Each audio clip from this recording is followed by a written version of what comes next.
Dr. Parish Jefferson, welcome in. Thank you, Chris. I'm happy to be here. All right, why don't you start off by telling us a little bit about yourself? Sure. My name is Parish Jefferson. I'm 58 years old, and I currently live in San Diego, California. I was actually born in San Francisco, California. I live here with my beautiful wife, and I would say sometimes with my 22-year-old twin boys when they're home from college. They live here with us as well. And I currently am the center manager for the Sanford Center for Regenerative Medicine Great. consortium, and I also teach courses at the University of UC San Diego as well. Usually teaching university or organizational leadership and some organizational diversity classes and a few other ones sprinkled in there. That's fantastic. And you recently have a book. Yes, I do. My book, yes, Yes. yes. So your book is called "If DEI Could Talk," and I really want to just jump into this first question. You've spent a good part of your time, your purpose, your energy, and your devotion to writing a book about a topic that, from my perspective, appears to be widely misunderstood, Mhm, right? mhm. Why do you think a DEI topic is misunderstood? And then we'll move on from there. Wow, it's a great question. I'm going to say this may sound a little negative, but I think a lot of times it's intentionally misunderstood. Not a lot of times, but at some of the time, meaning that I do believe that some people at their core understand what DEI is, but they're listening to outside messaging or maybe some incorrect information, and they're using it kind of as a trigger for DEI to kind of bring it down. And then other times, I do think that it's just generally misunderstood that people actually do not know what DEI is. Frequently in my profession, when they find out I'm a DEI professional or DEI advocate, they'll ask me, why do you support DEI? And I always ask them one of the first questions I say is do you know what DEI is? And a lot of people will say, yeah, I do. And I ask them, well, what is it? And I find that their answers are either wrong, they're misinformed, or they will just kind of throw their hands up and they don't really know what it is and don't want to even try to answer. So it's always an interesting conversation with people, and I do find that when I do actually engage with people and have the discussion with them about what DEI is, one of two things happen. They either say to me, you make DEI sound so positive, but everything I hear about it's negative. Like, why do you make it sound so positive? So, which opens up an interesting conversation. Or the second thing I hear from them is that, well, that's not what DEI is, and I always respond to them, well, I honestly just spent the last 5 years of my life, getting a PhD in this and studying it. I think I understand what DEI is. And if you want to really Sure. understand what it is, I'd be more than happy to engage and have that conversation with you. So I do always try to approach it from a position of awareness and education, so that I can help people understand truly what DEI is. And also, more importantly, what DEI is not. What it is not Yeah. right. So DEI, just from the acronym, is diversity, equity, and inclusion. Hmm. From what I know as a human being, just working around the world, inclusion is a pretty good thing, Hmm. right? You want to include other people in dialogue, conversations. Equity seems to me kind of a foundational human belief that we moved Hmm. towards, right? Since at least we started writing about equity, Yep. right? Yep. In terms of, people, be trying to get a level playing field. And then diversity, well, that's a pretty interesting topic too, because diversity is, I don't know, from my perspective, Parish, diversity could be diversity of thought, diversity of experiences, Hmm. diversity of backgrounds, Hmm. diversity of family. Yeah. You could have a lot of ethnic homogeneity, Hmm. but still a lot of diversity. Yeah. I can't believe that the Japanese culture is not diverse. I think it's extraordinarily diverse, Yes. Yes. right? Even though it's a Yes. homogenous Hmm. culture, there's a Hmm. lot of different, stratus, there's a lot of different status, there's a lot of different, Yeah. experiences, right? Hmm. So I think that, we are so comfortable with packaging things, and we, especially in the United States, want to package and want to label because it makes it, I guess, simpler for us to identify, to accept or reject or Hmm. have an opinion on it. Hmm. So I'm curious as to if you think that's happened with this concept of when someone says, do you think that diversity, equity, and inclusion is a good thing? I would think that without any labeling attached or any politics attached or any conversation attached, 99 out of 100 people would say, Yeah. yeah, I think that that's a fine thing. Yeah. There's nothing quite wrong with that. Hmm. so Yeah. I'm curious as to how this happened to this Yeah, idea. yeah, that's a great question. It is. It's interesting because, and I think initially when I kind of not started on the journey, but I'll say I was part way through the journey. I would always say people, I say, well, don't call it DEI. Say diversity, equity, inclusion, and then tell me which one of those words you have the problem with. And right, that was the kind of approach I would have because you're right. Hmm. When you just look at those three words and what they actually mean, it's positive. There's nothing negative about it. Everybody supports that, right? But when they drop it to that acronym DEI, they associate everything with it. And let me tell you a quick story here. About a week and a half ago, I was out in Colorado visiting a really good friend of mine. I've grown up with him since college. Actually, I've known him a very long time, and we're still really close. He's Jewish. You wouldn't know. He looks white, but he's Jewish, right? That was culture. His son happened to be in town from college visiting. He goes to Gonzaga up in Pacific Northwest, and Catholic school, yeah. as a note. So we started, we Rich, my friend, hope it's okay I use this first name, but It's all my right. friend, he told me, he said, hey, let's because I really want to talk to you with my son because he's had some concerns about DEI. So I said, yeah, let's talk about it. So his son went on to tell me about a story where one of his professors, basically in his class, had was talking basically to him, according to what he said, made him feel like he was the devil and that he was to blame for all the injustices and all the inequalities that are happening in America because he's a white cis male. And he just thought it was very offensive and thought it was wrong. And, I listened to him and I stopped and I said to him, I said, I agree with you.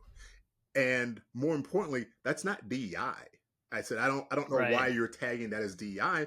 That's this man's opinion, but that's not DEI. He goes, well, he talks about, diversity and the importance of it. And I said, I understand that. I said, but you can't just label things DEI because it deals with some inequalities and injustices. I said, I would try to dive a little deeper and understand. I said, and secondly, what that professor did, in my opinion, is wrong. I said, I don't think you should go out to shame anyone or make anyone feel bad because that's not what it is. And I said, and more importantly, you're included in DEI. And he's, what do you mean? And I say, don't you have I don't want to get into too much personal, but he has a neurology disorder. Sure. And I said that's part of diversity. Going back to what you said earlier, I said diversity is not just about race, religion, ethnicity. There's all parts of diversity. I said, and your diversity could be your neurodivergency that you have, and that's something that you could qualify as being part of diverse, right? I said because we want different perspectives, we want different backgrounds, experiences. So don't just look at it as a race thing. And that's kind of where our conversation started. It got a lot Right. deeper. It went on for probably a couple of hours. We had some really good conversations, but a lot of it was about educating him and helping him understand what it actually means and what diversity, equity, inclusion includes and who it includes. And who it includes. Mm-hmm. It seems to me that you have a lot of conversations like this Mm-hmm. where someone asks Yeah. you, right, what this actually means. Yeah. So, and I'm sure you've been thinking about it for a while, and for some ideas and books are kind of in people for years, decades, etc., before it finally quote unquote comes out. Was this book in you for quite a long time? You know, I feel that it was, and I don't think I knew it was. I guess is the short answer to it. I've been taking notes, I'll say, and journaling probably for 5+ years, maybe a little bit longer, Sure. just on experiences, thoughts I had, kind of things I wanted to elaborate on or dive deeper into. And so I've been kind of compiling all this information over these years. And, when I was going for my PhD, obviously I was 100% invested in that. So I wasn't even thinking about the book, but I Sure. ended my dissertation. And all of a sudden there's this moment where you realize I have nothing to do. Like, I don't have to write any papers. I don't have to do any research. So I sat down, I started looking over my notes, and it just started flowing. Everything that I've been in my head Sure. all this time, all my experiences It just came started out. coming out. Yeah. So yeah, You I know, felt and it was and there. and it almost seemed to come out of your life, and I want to Mm-hmm. talk about that a little bit later, um, because you have some really compelling personal life stories that I'm super curious Yeah. about. Um, but before we do that, I read the book, which is fantastic. Thank you. Thank you Congratulations. very much.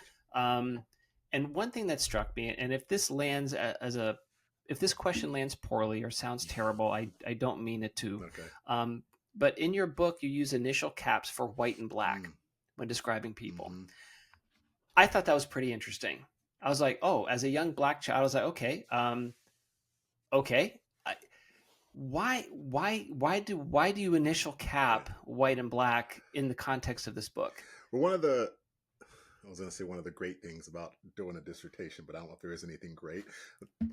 Got halfway joking, but you do a lot of research, right? And I think the person, she was a journalist. I think her name was Lori Tharps, and I'm hoping I'm getting her name correctly. That I had done some research, and she had said at the time that Black with a capital B recognizes the kind of humanity and contributions to the world of Black people.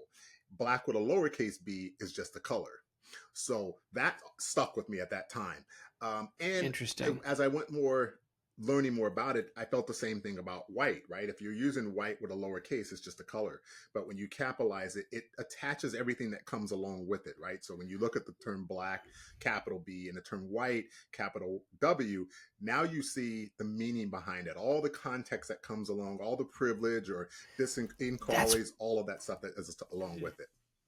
that's what I Yeah. experienced, right? Because that becomes black with a capital B, like you said, it signifies something more, Yes. right? Mm-hmm. And so there's this incredible book called The N Word of God, and Right.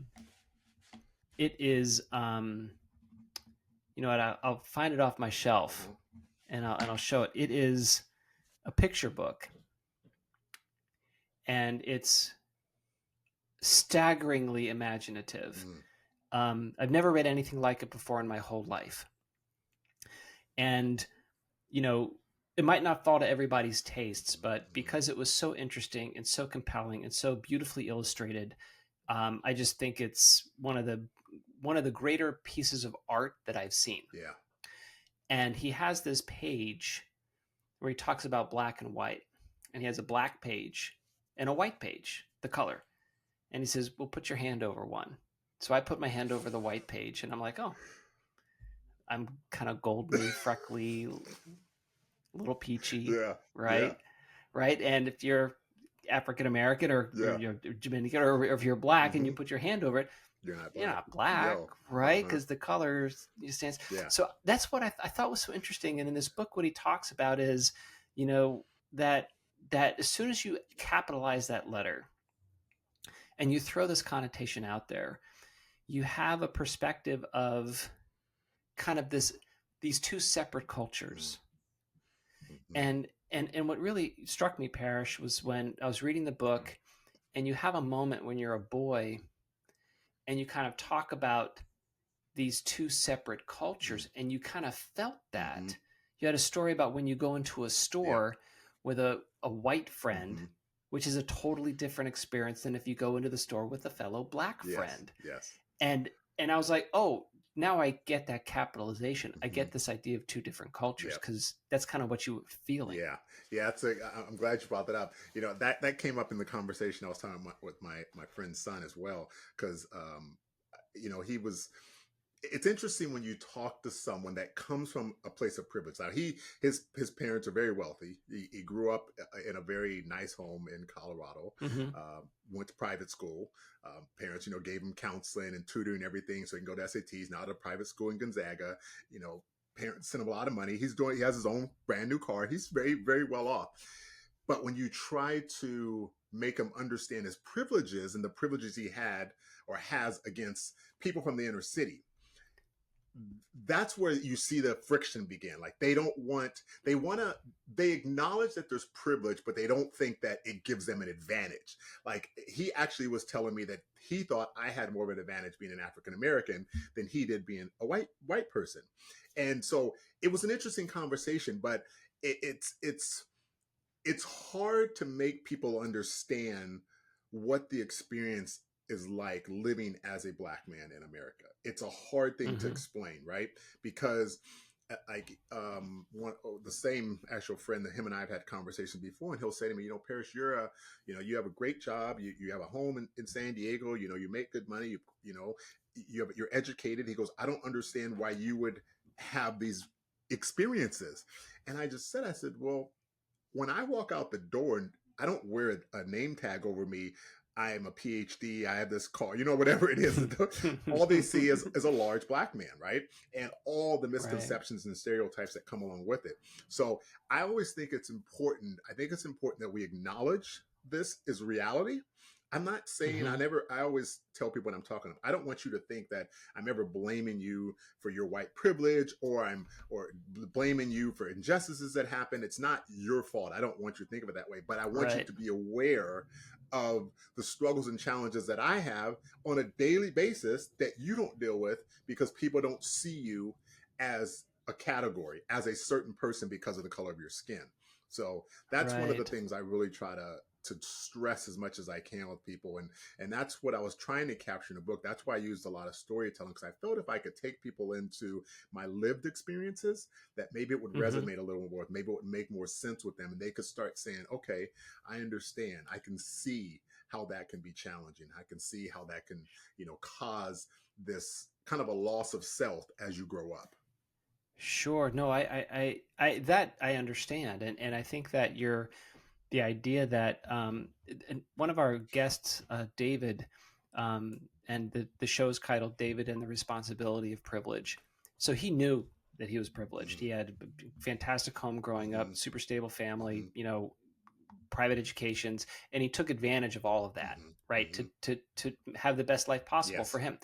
him. And he was like, I didn't necessarily know I was privileged when I was 7, 8, 9, 10 because it's the only life I've lived. It's all I Yeah. know, right? Yeah. And it's kind of like when I Yes. was telling my girls who grew up in San Diego, I Mm-hmm. said, I totally expect you to take living in San Diego for granted because it's all you know, Exactly. right? It Yeah. and will expose you to other experiences.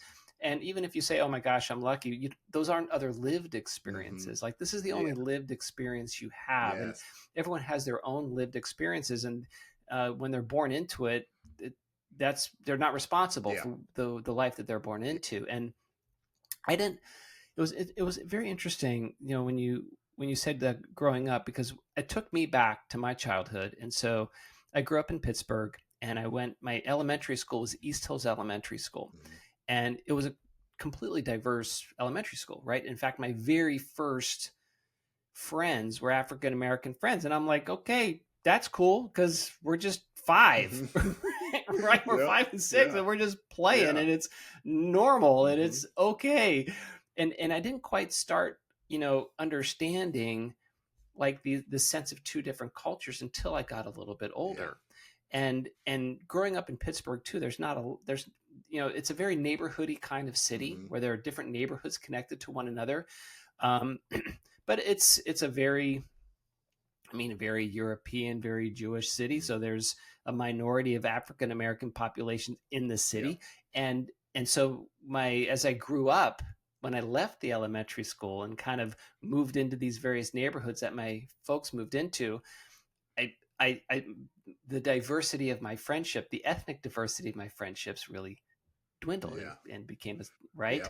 And so Mm-hmm. um and I contrast that with my daughters, and they went to a high school here in San Diego, SDSCPA, fantastic school. It's an audition only performing arts school. It's a public school, but there wasn't a single ethnic majority in that Oh school. wow. And in their formative years, Mm-hmm. that's what they were used Yeah. to. So I guess I would ask you then, in those formative years when you're young, does where you live and who you're friends with really help shape your perspective of this different kind of culture? That's a great question. I believe it does. Now, I moved from San Francisco to the East Bay when I was 7, so I primarily grew up in the East Bay in that environment that I kind of Mm-hmm. describe in the book. So that's what my perspective is. But I remember when I went away to college, I went down to UCLA first freshman and sophomore year. So moving from a little town in the East Bay down to Los Angeles was I'll call it a culture shock. It's fair to call Of that. course it It's fair to was. call it. And even speaking of that, even the more ironic piece of that was that I was actually living in Inglewood because I didn't get into the dorms. I didn't have a place to live, so I was staying Oh, with my wow. godfather in Inglewood, and commuting via bus to Oh, wow. UCLA. Exactly. So it was a two and a half hour morning for me to get to campus each day. Shut Yeah, the front right. And here door, I was only Parish. 17 when this was going on. So, and this is, you're talking back in the Wow. mid 80s. So, Bloods and Crips and everything else was real. It was really happening. So, my that was I'm going to call it an awakening to me. I think some of the experiences that I Huh. had in LA, the culture clashes, and some of the race relationships that were kind of straight at the time that you would see, and then going into Inglewood, which was at the time a predominantly black city, and being there Okay. and experiencing that. So all of that was new to me, and all of that I think did shape who I am and kind of how I see the world. But Mm-hmm. at that same time, I want to say this: my mom, bless her heart, was so instrumental in who I am today. And I Yeah. dedicated actually a chapter in that book to her, which I wrote about her because it was her strength and her, uh, I'm just going to say, empathetic nature that Mm-hmm. I think taught me to kind of accept all people and live life through more of a curious lens than a judgmental lens. I remember, That's the ticket. yeah, Keep going. yeah. I remember early on being with my mom, and she always treated, whether you were a janitor or the principal of the school, she was going to treat you exactly the same. It didn't matter. She was going to show you the same level of respect and really treat you like a human, right? And Yeah. that always resonated with me. I saw how she interacted with people. I saw people, maybe challenge her or say things maybe that could upset her or could make her respond in negative light, and she never did. She always stayed positive. She always tried to, really take things from a position that, well, I don't know what's going on in that person's life. There may be something going on that's causing them to act like this, so I'm not going to act out on Right. it, right? So I took that. I learned from that. So I know it's a long way of answering kind of the question you have, but I definitely believe that where you grow up, the cultures you experience with, influence kind of how you grow up and who you ultimately become. I would think so. I think that that is inevitable. Mm-hmm. I think that look, when kids are 4 years old, they all believe in Santa Yeah. Claus because they're told Santa Claus is real, and Yeah. everybody believes in Santa Claus. Yeah. So I guess I'm going to believe in Santa Claus, Yeah. right? So I don't think you can discount that influence. And a question that I would have for you about Inglewood, if you said it's a predominantly black Mm-hmm. community, did you feel more comfortable in that community than you did maybe in the East Bay, which was Yeah. predominantly white? So you touched on something really interesting there, because the short answer would be no, because I wasn't as familiar with being around predominantly black environments, right? So it was new for me, That's right? interesting. So, um, I got got at this point really. I'm gonna say this is kind of where I learned code switching, and at the time there wasn't really a term for it, and I'm not sure if you're All familiar with right, the so term code switch. Yeah. here's the thing. I am familiar with it, but please walk us Yeah. through. So code switching is when a person kind of changes the way they talk, act, or present themselves depending on the situation or environment they're in. So Okay. as an African American or black male, I could be around my black friends and act a different way or one way, but get me around a white group of friends and I'm going to act a completely different. It's funny because I Mm, remember one of the friend of mine in college, was a roommate of mine. He once called me. He referred to me as a chameleon. Now this was when he had first met me, and and again, we didn't have the term code switching back then, but he called me a chameleon. I said, "What do you right. mean?" He was, "You act so different when you're around your black friends. Just the way you talk and the way you act, your gestures, everything's different than Mm, when you're around white people." And I said, "Well, yeah." And it's interesting because I think in a lot of ways, growing up as an African American or black individual, you don't maybe, I don't know, I'm trying to say subconsciously, you may not even realize you're doing that. It's almost a survival mechanism that you've kind of adapted through sure. your life, right? And it's something you just learn to do. And so, back to that question, I think that's where things started happening, where I started getting around more, black environments and seeing the black culture and really getting experience the black culture, right? Going to the barbecues in Inglewood on the Mm-hmm. weekend were wild. They were crazy. I can tell you, right? It was very Capital different. But B yeah, barbecue. yeah, very different. So getting to experience that, and then heading back to UCLA campus where I'm around a completely different group of people, right? Sure. So I think that's where I started developing this ability to kind of move in and out of these different environments and fit into the ones I was in. So Sure. Is that that's interesting. That's a lot of pressure. I think that not to the same degree. I think that there's some part of people where they adjust slightly based on different social hmm hmm circumstances or situations. Um, if I so like I said, growing up in Pittsburgh, my dad lived in Butler, and he ran the psychiatric and drug and alcohol rehabilitation hmm center for Butler Memorial Hospital, which is a small city north of Pittsburgh.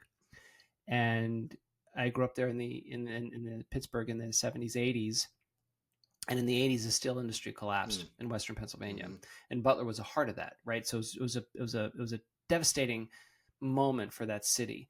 And my dad, of course, was treating somebody or somebody's friend or anybody. So in the town, when we would walk around Butler, everyone would say, "Hey, Dr. Foster." "Hi, hmm Dr. Foster," because he was in it, Yep. right? Yep.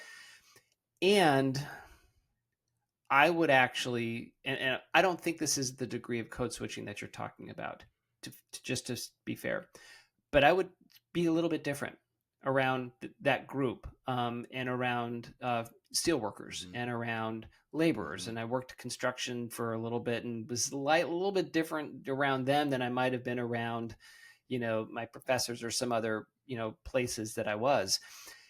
And I know that to do that, to kind of fit to a place that you're in, it takes some work. Yeah. So it takes adjustments, and you have to be conscious of it. And it's a little bit of pressure, right? It's a little bit of hmm stress. hmm And my experience with that is a minute example compared to what you would go hmm through. So I guess I ask you, Parish, in the code switch environment, is that stressful?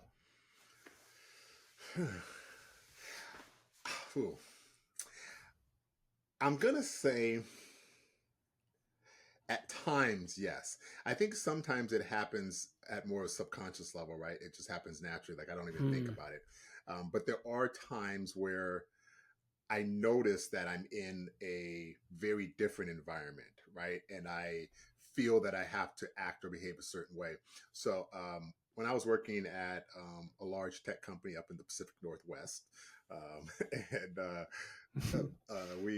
I remember I joined a department organization, and there were about 500 people in the organization, and I started right before we had our first town hall. And I remember walking into this big auditorium where we do these town halls yearly, where everybody comes together, and the VP over the organization comes and kind of talks about our strategies and our priorities moving forward for the next year, and kind of it's like a rah rah thing in a way to get everybody excited about the upcoming year.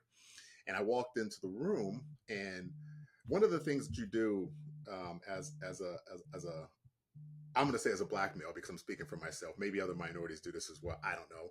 But is you look around the room to see how many other people like you are there, right? Because that's Interesting. our first level of can I feel safe here? Or am I safe here, right? So you're Ah, looking around for those allies or those people who kind of can your support system, I guess, in a way. it's your support system. Yeah. That's such an interesting phrase hmm that you said. Do I feel safe here? Yes. Are there situations where you don't feel Yeah, safe? so this instance, so I walked in, I walked in, I looked around, and you're in an auditorium, there's 500 people, and I did not see another single African American individual in that entire room. Now, it's a it's an eye-opening experience. Now, in that case, I am conscious of it at that point, right? Where I'm like, okay, I'm the only one here, and I say one, I'm thinking of the only African American. Hmm. I feel now whether this is justified or not, but based on my experience and my life experiences, I'm sitting there thinking to myself, okay, I have a magnifying glass on me because in a lot of ways I do represent the black community because there's no one else here, right? So if I Wow. act out a certain way or if I'm a great employee or I do this, it's going to affect other blacks or future black employees. That's the Oh my mindset, right? gosh. So that carries a Wow. lot That's a of lot weight. of That's right. pressure. It carries a lot of weight. It's very stressful. It's a very uneasy feeling that I live with in that kind of situation on a day-to-day basis when I show up to my job, right? When I'm in meetings, when I'm at these town halls, it's not a comfortable feeling. So in that case, yeah, it's Yeah. very stressful in those kind of environments. Absolutely. It's so interesting. You feel at some level, either deeply or at the surface, where like you're responsible for showcasing the Black experience, or you're Yeah. where it's just Parish's experience. It's Yeah. not the Black. It's Exactly. just your experience. Exactly. Yet you feel like you've got to quote unquote represent. Yeah.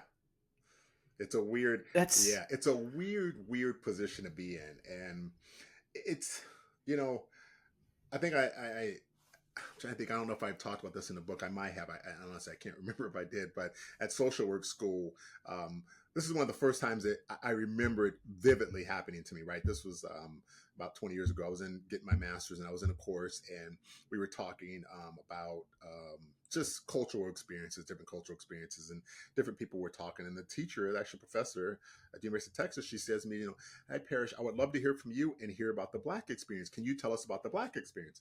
And I, right, You're like, I can tell you about the Parish experience. that's I can share exactly, that with you. yes, because that's exactly what I responded. I Oh, said, you did? well, yeah, I chuckled. I said, well, I can tell you about the Parish experience, but I can't tell you about the Black experience. I can't speak for all Blacks. I can only tell you what I've experienced, right? And I kind of I'm laughed as gonna I was speak saying for it. 12. You have Yeah, me speak for right. 100 million people But that's today. it's interesting because it's not uncommon, and I think a Mm, part of what went into writing the book was a lot of my experiences in college, particularly right when I went to UCLA, and then I went on to UC Davis, two very prestigious universities here in California, right? sure. High Great academic schools. schools. So when I and predominantly white at the time back in the 80s. I Hmm. think the demographics have changed a lot now, but back then it was.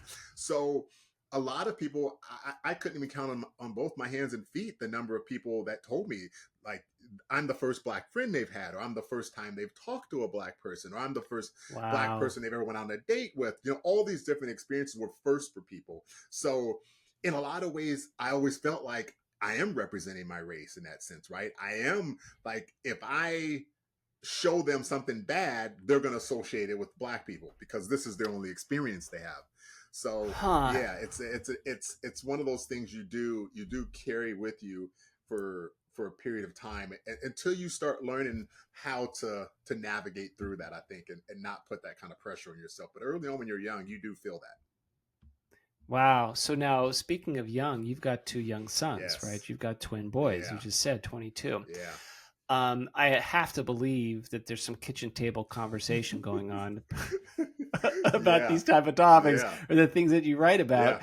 Yeah. What kind of conversations do you have with them? And is their experience now in 2025 different than yours in 1980? Man, this is such an emotionally layered question, right? I'll say this. You were right. I had some very deep and honest conversations with my kids growing up. Um, Okay. but at the same time, I want my kids to be strong, independent men, right? I don't want them walking Right. around looking over their shoulder or thinking someone's out to get them, right? Or not feeling safe in their skin. So Right. you have both those conversations, right? I'm raising them to be strong, confident, independent men that can stand up for themselves and challenge injustices, right? But at the same time, I'm making them understand, hey, you're going to be seen differently at times, right? You're going to walk into a room and people are going to prejudge you or have these misconceptions about you. You're going to have these racial confrontations that are going to challenge you as a person. Like, how do I respond? How do I handle the situation? So we had a lot of Hmm. those conversations. But I always taught them to be, compassionate, to be confident, and to be grounded in who they are and the values that I've taught them, right? So that's always been my focus. One of my sons, Vance, he wears his head in dreads.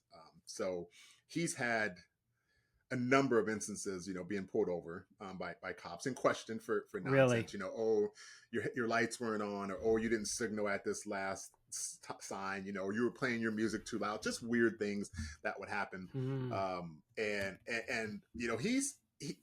I love that kid to death because he's handled it with class. He's handled it really similar to how I would have handled things.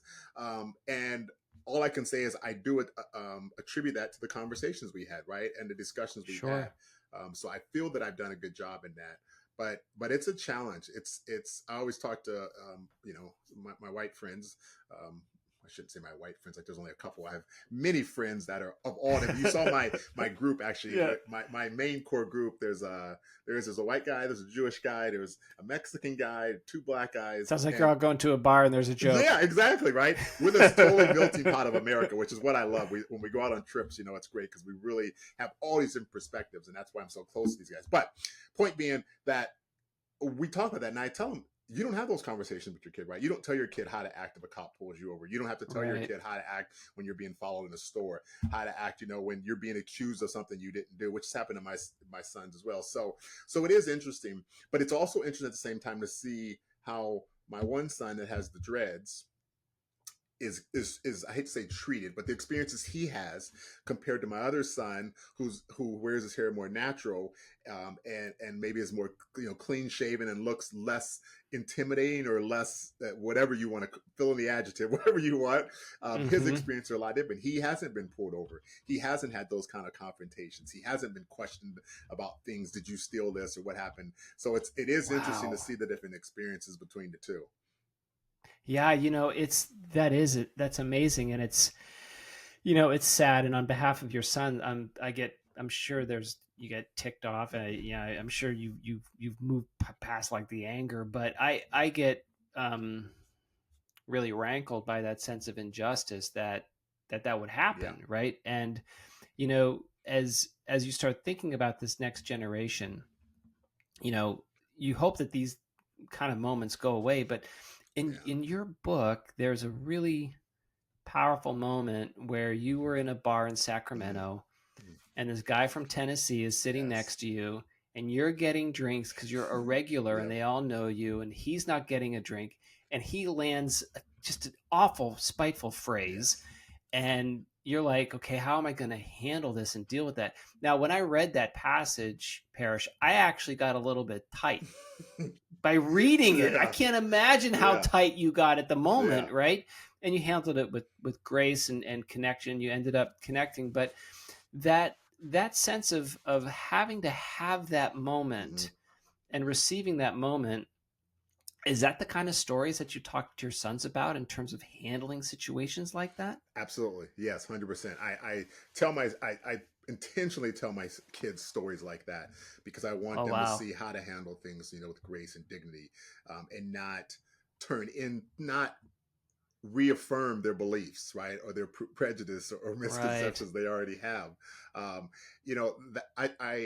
that story was, in my opinion, one of the most powerful experiences in my life because at the time I was, I think what my mid 20s. I was pretty young when it Oh happened. wow. Yeah, Oh so wow. You were I still was a still young. forming. Yeah, exactly. And I had never in my life experienced a change from what I would say somebody who had a very racist mindset to someone that is inviting me back to visit their parents in Tennessee in Right. such a short span.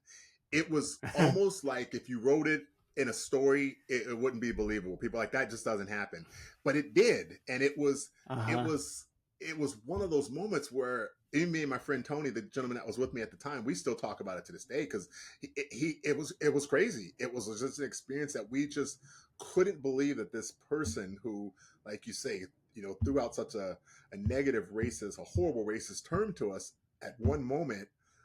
Fast forward a few hours later, and you think we were best friends, Right. and he even Well, said, he's like, you guys are like, I have never met a black person like you before in my life.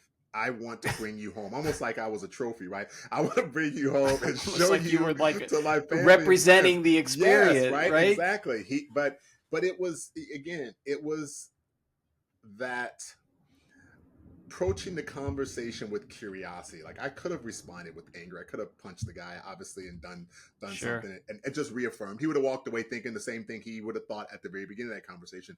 That's But when I right. approached it from an empathetic position and tried to, and I really when I offered got him a drink from my friend, right, and gave him the drink, Hmm. I really thought that was going to be end of it. I give him a drink, he'd walk off, and that was it. Right. So credit him that he actually took a moment to, apologize and try to actually engage with the conversation with us, because he could have taken a drink and walked away and kept his same mindset, but he didn't.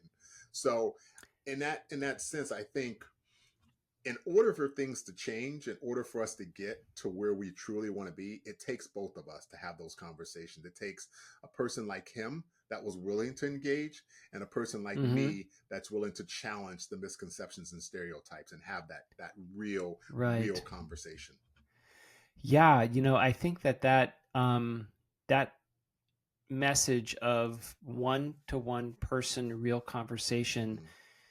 is echoed through so many social conflicts we've had, right? Back in the day when I was growing up, I didn't know anyone who was gay. Yeah. Like I didn't, Yes. they were, Right. I'm sure they were, Exactly. but I didn't know, Yeah. right? Right. So I went to college where I met my first openly gay friend, and I was like, what? Yeah. Oh, oh, you're openly Yeah. gay, huh? Yep. Okay. I, I'm fine, but I was like, okay, okay. And you can see though how if someone has never met someone Mm-hmm. else from and all you've heard about those quote unquote types of Yep. people Yep. are there this or that or this or that or this or that, right? You come into meeting somebody, and for human beings we're going to be wary and approach people with some degree of either skepticism or um, Mm-hmm. trepidation, or Mm-hmm. just trying to sense who that person is. And if all of you've heard your whole life growing up is Santa Claus is real, Santa Claus is real, Yeah. right. Black people are like this, Yep. gay people are like Yeah. this, Spanish people like all. That's all you hear. You can see then how they would approach people with that perspective. But Yes. it only takes the conversation and the connections, to understand and to learn, and then hopefully things change, right? But it's changed by such small Yeah. degrees, by these small interactions, these small moments. Do you think that you have, through the course of your life, seen the dialogue get better, or does it pull back and get worse and get better? Does it like two steps forward and one step back? How Mm. how how's your how have your dialogues gone as you've gotten older? Ooh. Hmm. I think in some ways it's gotten better, and then in some ways it hasn't. I'll say that, going back to, I think it was maybe 2020 now, with a lot of the movement and social justice, because of all the things that were happening Sure. around our country. The dialogues became real, right? It was up front. Mm-hmm. People were behind it. People wanted to really make changes and do things and talk about it. We were having those real conversations. Um, but in the last, I don't know, 7, 8 months, 9 months. So the Right. dialogue's changed. It's we're not having it anymore, and in a lot of ways, it's being erased. Right, it's being taken away from even a part of our history. So those conversations that we were having before aren't happening anymore. And truthfully, that's why I'm so adamant about continuing to talk about DUI, because I feel there needs to be a voice, but there needs to be an educated voice. I think that's part of the problem and how we got here where we are, is because Mm-hmm. too many people capitalized on opportunities to maybe train or become a DEI professional, and they weren't teaching DEI. They were calling it DEI, but it wasn't DEI. And it led to, I think, where we are today with the kind of trying to cancel it out, right? Trying to get rid of it. And the misunderstanding, right? The Mm-hmm. idea that or translating, well, I think DEI means quotas. I Yes. think DEI Yes. means, that other people get blocked who shouldn't get blocked because we have to make a DEI higher, Exactly. right? There are all these, I think, misconceptions, and to me, um, and I read this a little bit differently when I was reading the book. To be honest with you, I didn't read the book through the lens of organizational structure Mm-hmm. or professional Yep. policy. To be honest Yeah. with you, Parish, I read the book as this is the life that I've lived, and I need to share with you the experiences that I have that you might not even be aware Mm-hmm. of, right? Mm-hmm. And if you're a black person reading this, you could be like, yeah, I had a situation like Yeah. that. If you're a white person reading that book, I'm like, I've never had a situation like that. Yeah. Oh my God, you've had situations like Yeah. that? That's Yeah. terrible, right? And so to me, it was more revelatory in terms of I'm just going to share with you in an unfiltered and an honest, but also I think in a real compassionate way. Here's my lived Hmm. experiences, and the book isn't angry. Yeah. The book isn't, um, you know, vindictive, Hmm. right? It's not a, like, you terrible white people. It's none Yeah. of that, Yeah. right? Yeah. Right? Because Yeah. look, I was born in 1970. I am not responsible for the Trail of Tears. Yeah. I am Yeah. not responsible Yeah. for the Manzanilla internment camps, Hmm. right? I didn't do any of Yep. those things, Yep. right? And so the the idea though of revealing to the world some of your stories, I think, is so important because it gives people a better understanding of simply where you're coming from. Yeah, you did.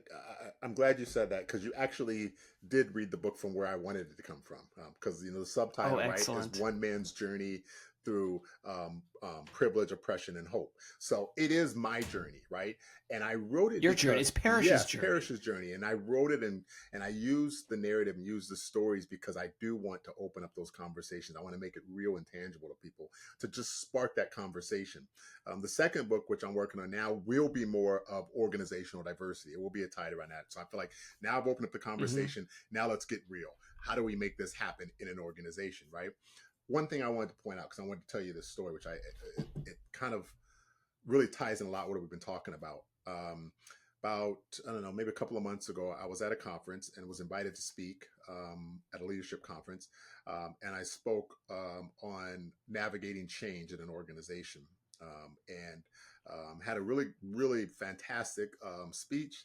And a lot of people came up to me afterwards and talking to me. This one gentleman came up and he had said, you mentioned that you're a DI professional, this and that. He goes, I would love you to come to my session. I'm going to be talking about DI. It's in a couple days at 10:30 a.m. Would you make it? I said, you know what?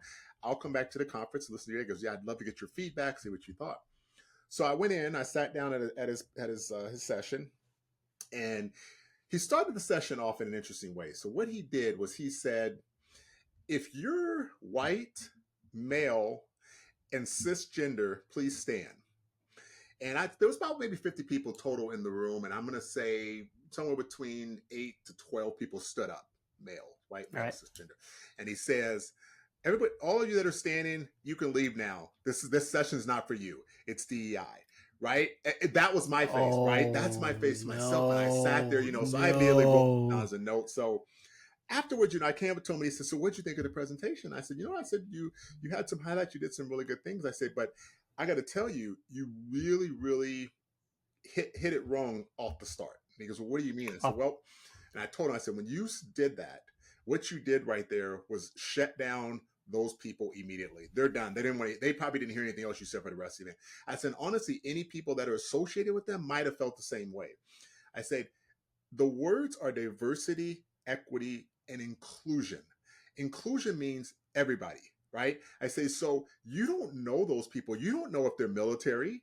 You don't know if they're from some part of the other world that may not even be here in America. You don't know if they have a physical disability. There's all these things that qualify them under the diversity segment that you may have just disqualified them for. I say, so you need to change that approach at the beginning and make sure that everybody in the room understands they're all part of the DEI fight. They all fit.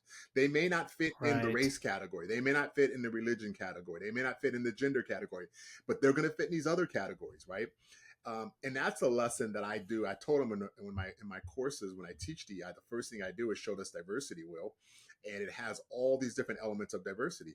And I have people pick out the 3 things that are most important to them that they identify with.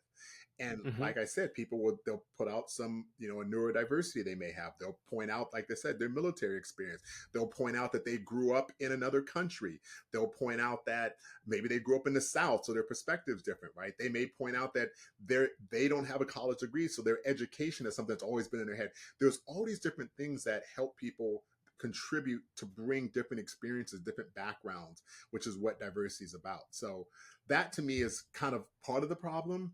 And I think that we just got to make sure that as we move forward and we have these conversations, we are representing DEI in the proper fashion and making sure that people Yeah, and understand what and it is. and and DEI in the proper fashion in the workplace, but I don't know, Parrish. To to steal the line, I have a dream, right? But the idea is that Yeah. how could you not, right? How could you not have that dream of everybody living together Yeah. Yeah. well, right? Yeah. Without these preconceived notions. Yeah. And honestly, I'm naturally optimistic Yes. as a person. I've got a joyful countenance. I'm hopeful. Um, just it's part of me, Yeah. right?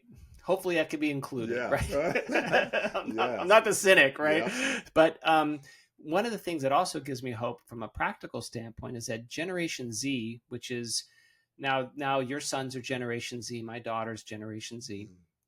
Factually, from the census, I know we still believe in facts, but from the census, it is the most diverse generation in the history of America. And the United States is projected to have no single ethnic majority around the mid 2040s. 15 years, Mhm. right? 15 years, there's not a single ethnic majority in America. And the white population will be below 50% Mhm. at that time. Mhm. Um, I have to believe that the conversations 15 or 20 years from now are going to be better Mhm. than the conversations 15 or 20 years ago. Yep. Hopefully, that better than they are even today. Mhm. Um, do you think, like with your sons and my daughters, do you think with their conversations that this generation is having that they're going to get better and that this is going to be less of a burden? So I would say yes, I do believe so, and I don't think it's just because of the fact that this generation Z is going to be more diverse. I feel it's because of their experiences and their upbringing, and the fact that they are being around more people unlike them, that they're asking Mm-hmm. the important questions, they're having the important discussions, they're experiencing other cultures, right? They're demanding inclusion in a lot of ways because a lot of people are their friends, right? They're people they grew up with, so when they see an injustice happening to them, they speak up, right? So I do believe that's happening. I do believe that we're experiencing this change that's going to happen with this next generation, that they're going to be much more thoughtful. But I also, at the same time, because they are asking questions, right? Because they are more curious, we have to be intentional in the way that we're having these discussions and we're having these conversations, right? They have to be real, they have to be truthful, and we have to be willing to talk about race, prejudice, stereotypes. We can't avoid these conversations because with silence, nothing changes.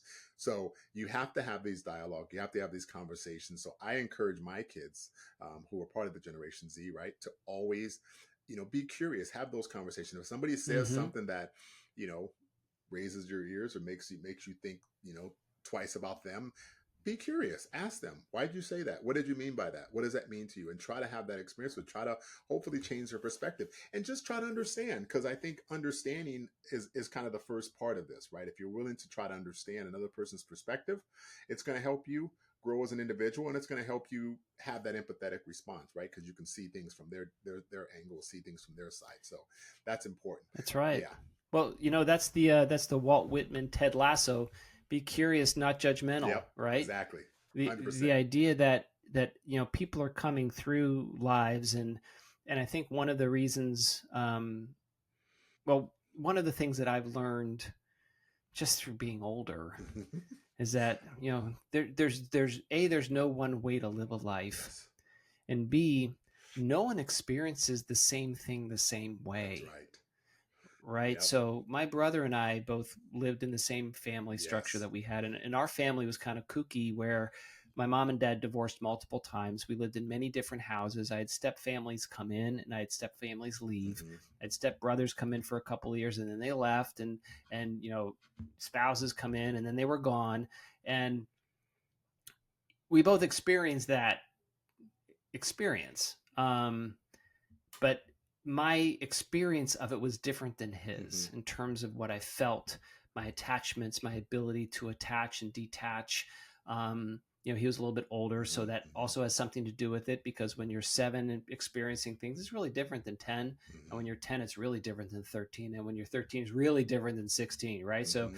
you have these different experiences, but we can't then label to say, well, we both went through this really challenging childhood, so this blah blah blah. Because I was like, no, because my childhood actually was great. Yeah. I mean, we had a lot of effed up things happen with our Yeah. family, but my childhood was great. Yes. I loved my childhood. Uh-huh. And he was like, I really want to get out of Pittsburgh. I hated my childhood. And I was like, okay, well, we experience it differently. Yep. I have to, and where I'm going with that, Parish, is that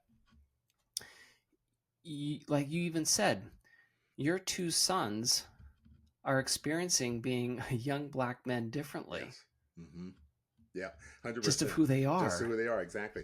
And when you look at it in that context, you're talking, like you say, people that grew up in the same family, home environment, and experienced the world completely different, right? So how could we not think that a black person that grew up, here in California versus a black person that grew up maybe in Texas, rural Texas, their life experiences are totally different. That's not the same Totally person. different. Totally different, right? Totally different. They see the world completely different. So to think that they're the same, right, or put them in this one category, it's ludicrous in a lot of ways, I think. So it is. It's always interesting to me that we want to lump people in a group and think their experiences are the same or not. The one thing I will say, and the one, and not that you asked me, but if I was going to give my piece of advice to young or Gen X Zers, Please, right, travel the please. world, get out and travel. Because the more you experience other cultures and other experiences outside of maybe even North America, get out, it's going to open your eyes. You're going to realize that Mm-hmm. maybe a lot of things you learned or a lot of things you thought were true or a lot of things you thought about this particular culture, it's different. And you're going to find out that, if you go somewhere like Spain, that you're going to see that diversity within that country, right? The different cities, the different foods, the different attitudes. Just it's so different, right? You start learning those nuances that are mixed in with every single different culture, and you start seeing, I think, people as individuals, and it helps you change your lens and your viewpoint on the world. So that's my No, one thing that I really think is important for people, young people. I think that's great advice. And for a youngster, if you don't have the means to travel the world, travel the Travel the country, country, yes. Just like I said, right? someone from South Because is different than someone from California, right? Someone from New York yeah, is different. You're 100%. Get out and travel. you get out and Yeah. travel. The so in growing up in Pittsburgh, a lot of people don't think it's very diverse. But what I will tell you, growing up there in the 70s and 80s, is Pittsburgh is in southwestern Pennsylvania. Mm-hmm. We are only 90 minutes away from Morgantown, West Virginia. Mm-hmm. That's it. Yeah. 90 minutes away.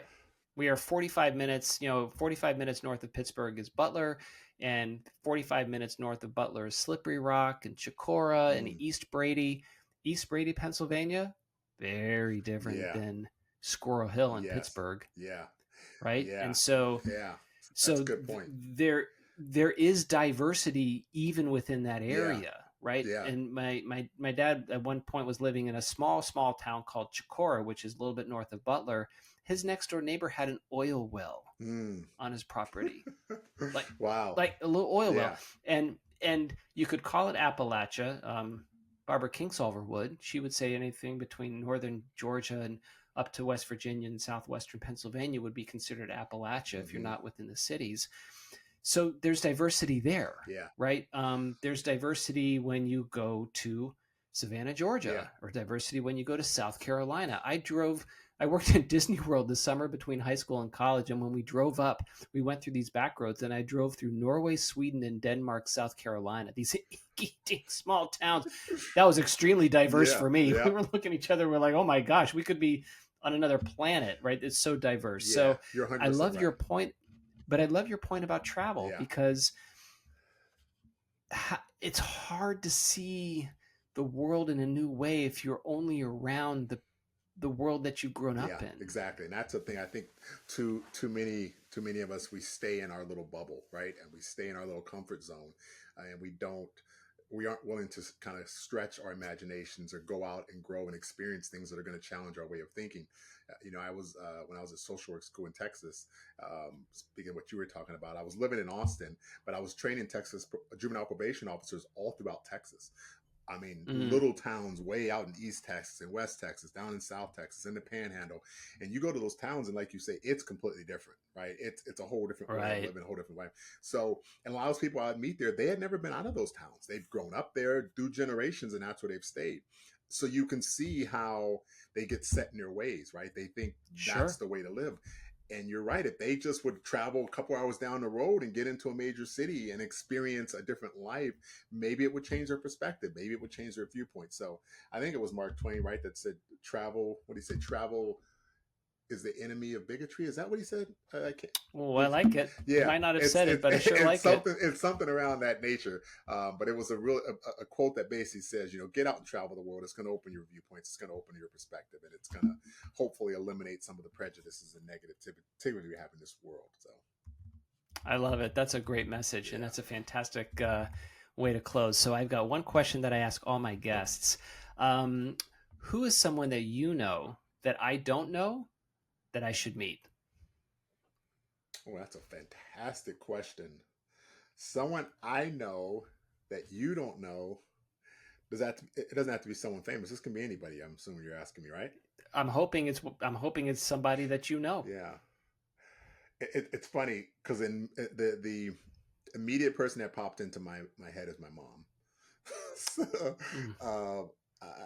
my mom just holds a dear place in my heart. I think she is really one of a kind. She's an incredible She's still special. alive? She is. She's still alive. She's Oh, 84. Yeah. wonderful, Yep. Still wonderful. Go, still mom. very active. Still gets out and does her walks, does her Zumba Well, classes, and I would love to meet your yeah, mom. she is. I think a lot of people who meet her who know me, they say, okay, it makes sense now. I see why you are who you are, why you think the way you do, why you're so compassionate, and why you're so set on Mm, trying to open up people's minds to be better people and be a better person. So I think that's it will make great. sense to you. She's a very, very strong, powerful lady. I really credit a lot of who I am to her. So she would be the person I would say. I love it. I would love to meet your mom someday, Parish, and I am so grateful to have this conversation with you. And Yes. you are my friend, and I am so glad to know you and have you in my life. Thank you, Chris. I feel the same, and I appreciate you allowing me this space and this time to talk about this, which I feel is a very important topic. And again, thank you for the conversation. Absolutely. Alrighty. Have a great All evening. righty, you too. Bye Bye.